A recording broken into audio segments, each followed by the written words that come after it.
welcome back to Bart's Woodshop. It's been a long time since I've posted anything. I've had some computer difficulties. I've been having problems with my editing software. I think I got it straight now.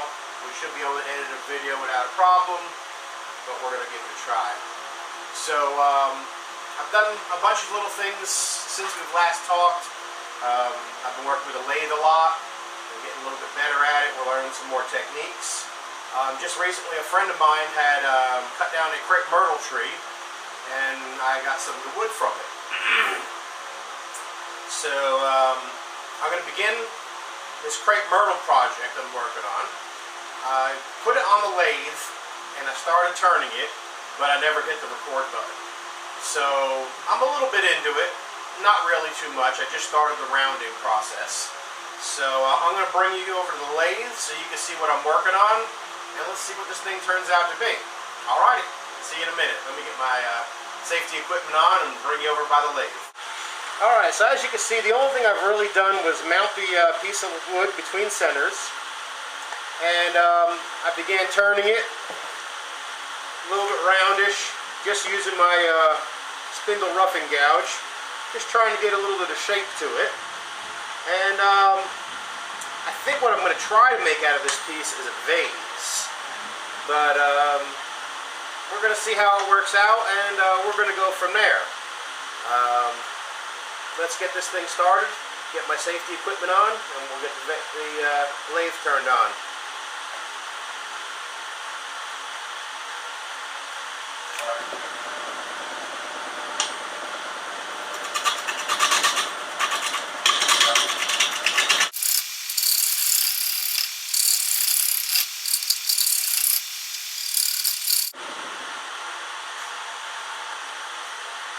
Alright, starting to take shape.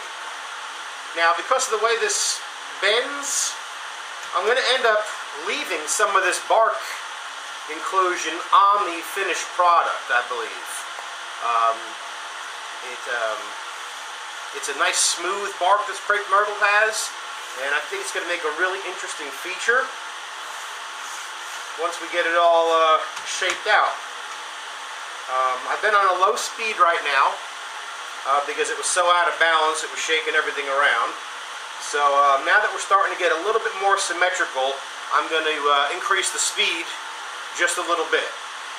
So give me a second to reset my lathe to a higher speed. That's one of the disadvantages of having a 5-speed versus a variable speed, is when I want to increase the speed, I've got to open up my belt compartments and move my belt up the spindle. It only takes a minute, it's not a big deal, but turning a little dial and adjusting the speed control would be a whole lot easier. So give me a minute and we're going to get this thing spinning a little bit faster, and we're going to go from there. Alright, so I adjusted my speed to 1400 RPMs. The faster speed is going to make the cutting a lot quicker, and I'll be able to shape it a little bit faster. We are going to start with this top end here, and I'm going to try to cut a tenon so I can work my chuck, because this is going to end up being the base of it, and this will probably end up being the top. So we're going to, yeah, that should work. I'm going to start over here by cutting a tenon.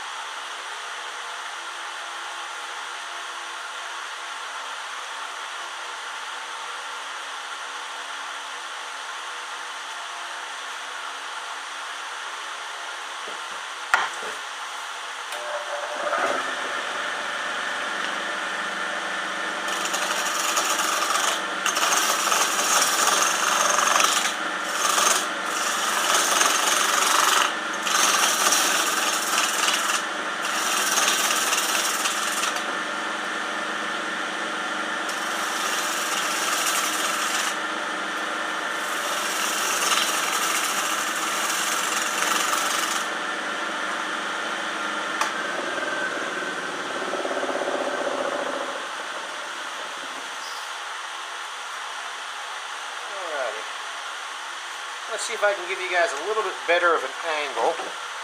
We'll try something out here.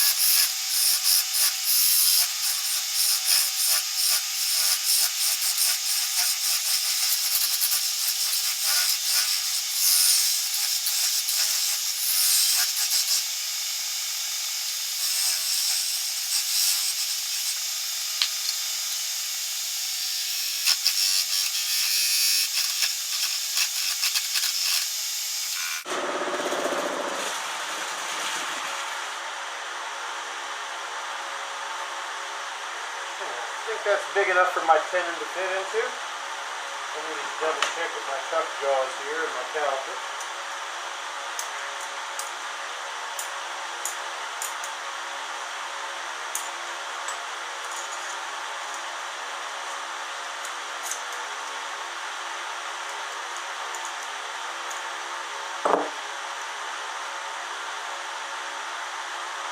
Okay, that's the biggest my chuck will open. So it's got to be a little smaller than that. And we are right where we need to be. Alrighty. I'm going to put the chuck on it, I'm going to spin it around, and we'll be right back. Alright, so I put the chuck on, I got my tenon cut.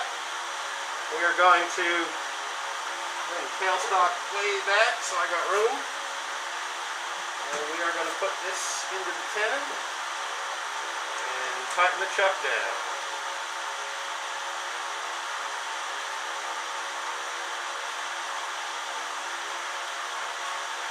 Make sure it's good and tight.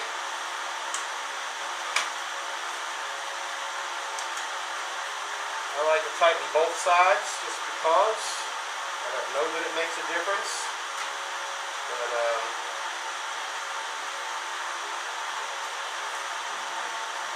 But my tailstock up for support. Just make sure I'm good and centered in this thing. There we go. That's good and tight. And that's good and tight.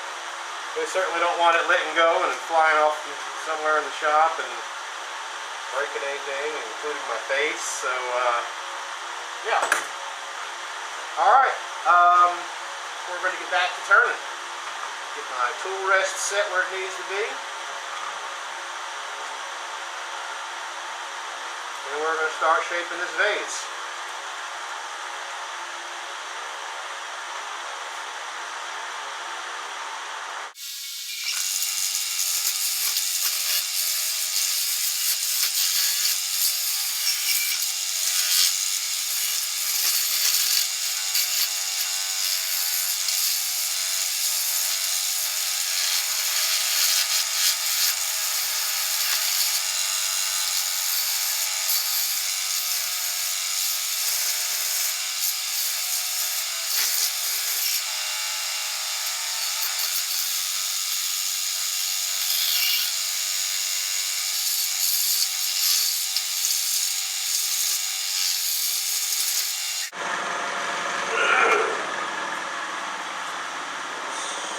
Different gouge.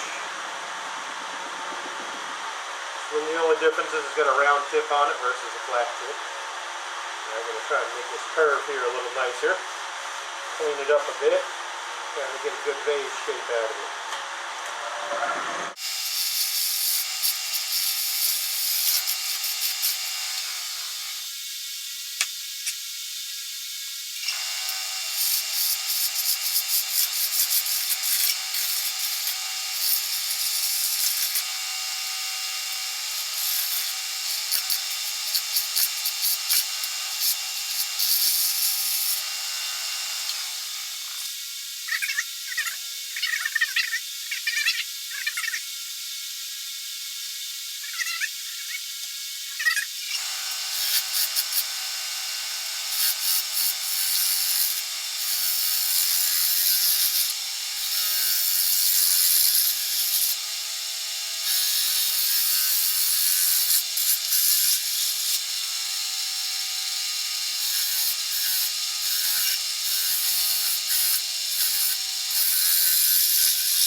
Okay, now that we're nice and balanced, we're getting a little shape to it. I think I am going to increase the speed and get this thing smoothed out and looking pretty interesting. I love the way this bark looks up in here. And I think it's going to add a nice feature to this vase. I'm going to narrow the neck out a little bit more, and I got to figure out what I'm going to do at the top. But I think I kind of like this little way I'm going here on the midsection. So I'm going to bump the speed up on the lathe. I'm going to move the belt all the way up.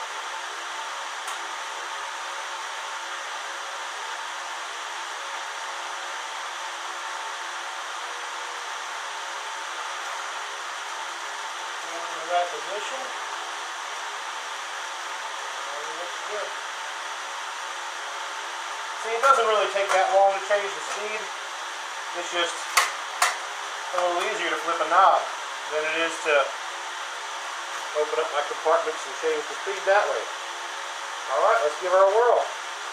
This full speed is 3,400 RPMs, which is very fast, which means you need to have a good handle on your tools, otherwise that thing's going to go flying.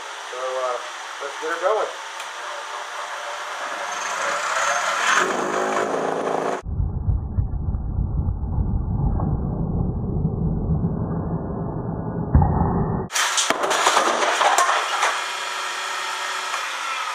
Well, there it was, 3,400 RPMs was clearly too fast, and it went flying.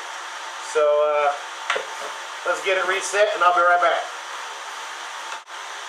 Alright, we got it remounted, we're back on the lathe. I brought the speed down to 2,150 RPMs. That should be a little safer speed to work with, and I made sure everything's good, locked in tight. It shouldn't go anywhere this time.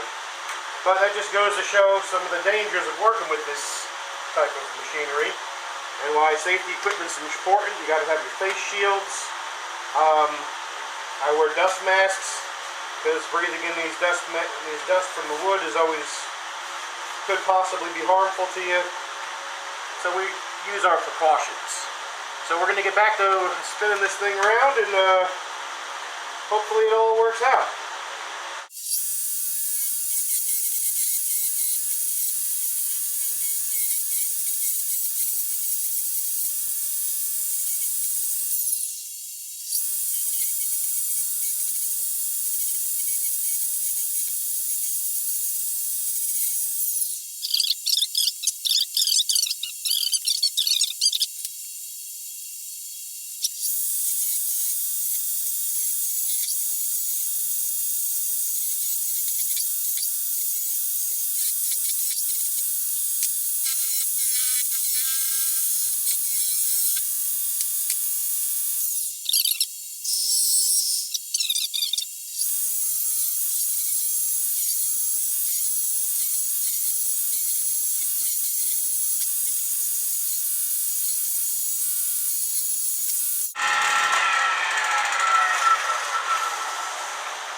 Alright, I think I like that shape. And I think we're going to sand and finish the outside before we start working on the inside.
Alright, so after sanding for what felt like forever, I think I finally got all those heavy lines out. I'm at a position where I think I like what it looks like. And I'm going to put a little bit of a finish on this. I start by putting my nitrile gloves on.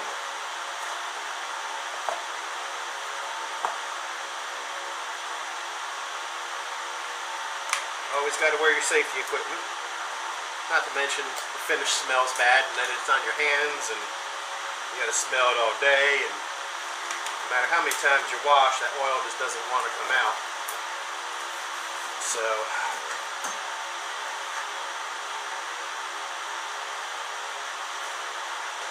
start off with a paper towel here and just kind of dust it. And then I use that paper towel. And we're going to put some shine juice on there.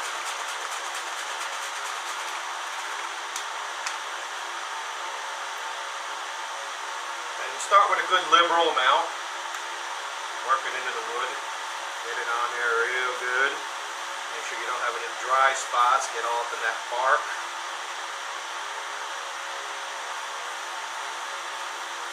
Get a good liberal.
Alright.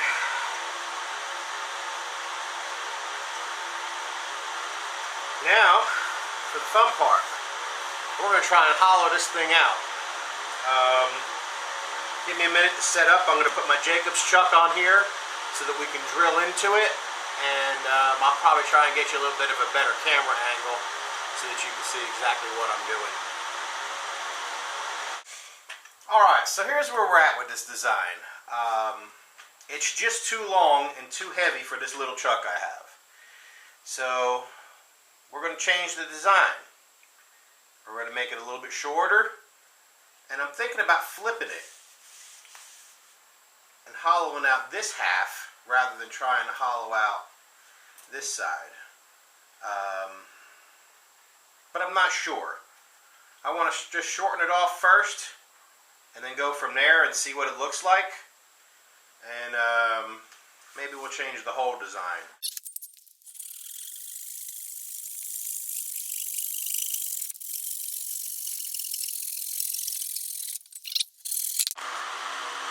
Alright, we're back on the lathe. I got my tailstock back in place with my live center holding it good and secure.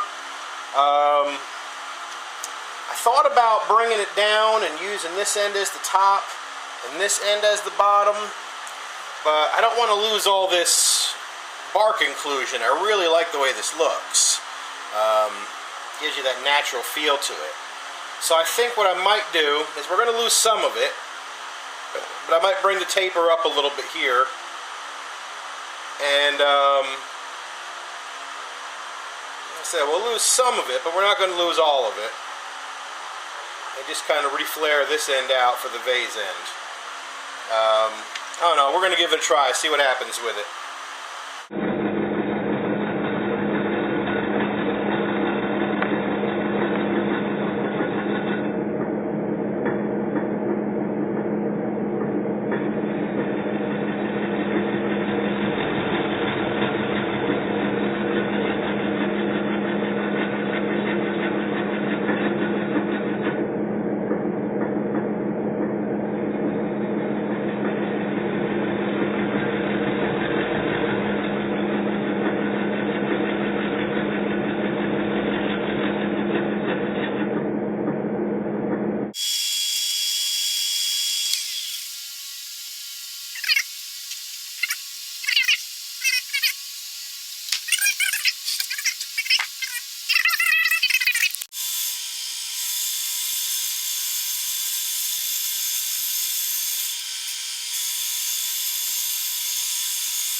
Alright, she's all hollowed out. I got it with the scraper pretty decent. Now I'm going to start sanding. I went as deep as I could possibly go with the tools that I have, which is, you know, past my thumb. I can't touch the bottom. I can't touch the bottom with any of my fingers. So it's pretty deep. I'm just going to smooth it out. We're going to do the shine juice on the inside, give it another coat on the outside, and we'll go from there with the sanding.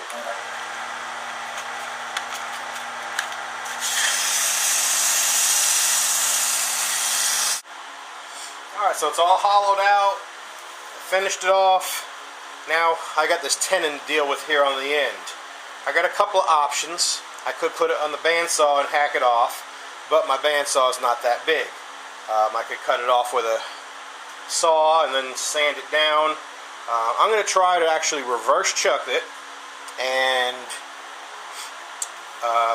work it off with one of my tools. So that's what we're going to do next. And when I reverse chuck it, I use this little piece of scrap I have. It kind of works pretty darn good.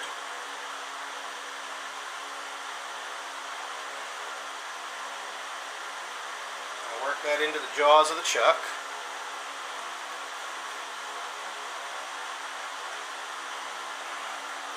And it doesn't even have to be perfectly straight in there. That's what we're going to do next. Is get my foam block,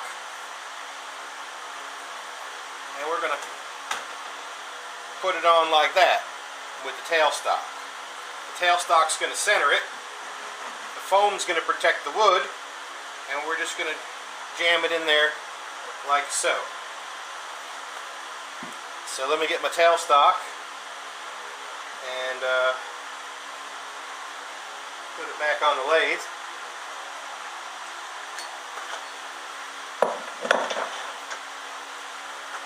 Swap out the Jacob's chuck for the live center.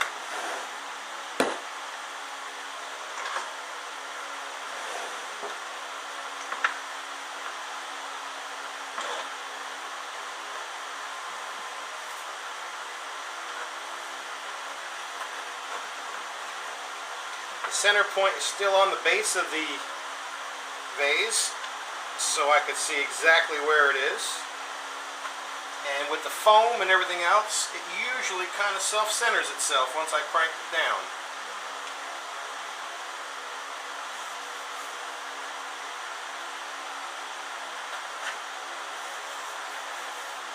Now if I was doing a bowl, I would use a larger piece of foam and just use the counter pressure in the center of this. That's just how I reverse chuck. There's 100 different ways to do it. They have specific chucks that you can buy to reverse chuck.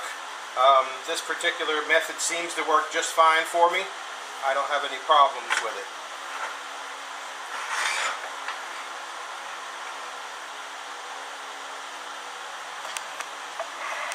So we're going to bring it over to this side so that you can see what I'm working on here.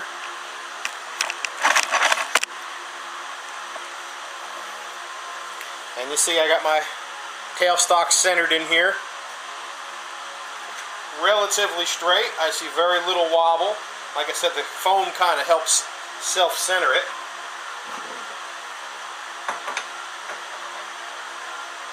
Tool rest back.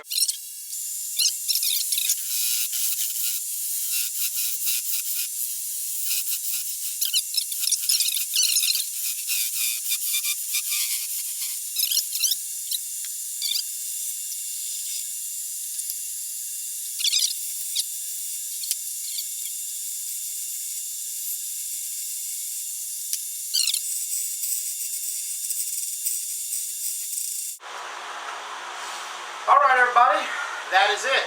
The vase is complete. I really like the way it came out. I love these bark inclusions that are on here.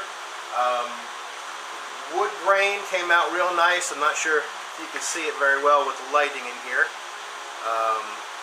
But I like the light color versus the dark of the bark. Not quite as tall and as big as I was originally going to make it, but I was trying to do something bigger than my lathe can do. But I like the way it came out anyhow. A little sleeker, it's got plenty of depth in there. Obviously it's not hollowed out all the way to the bottom, unfortunately. Without a hollowing tool of some sort, that's not quite possible. And that's something I'm going to end up getting in the future. But again, I'm new to this. I'm just trying to work things out. And this is my very first vase. Or is it vase? Or whatever you all want to call it. So for right now, I'm going to set it over here on my shelf. And it's been a lot of fun. It was quite challenging. I learned a lot during the process. I went with a little bit too big of a piece of wood to begin with, but we worked it out. We changed the design, and that's it. So I am very happy with the way it came out, and I want to thank you guys for joining me today, and we'll see you next time when I mess something else up. Alrighty, take care. Bye.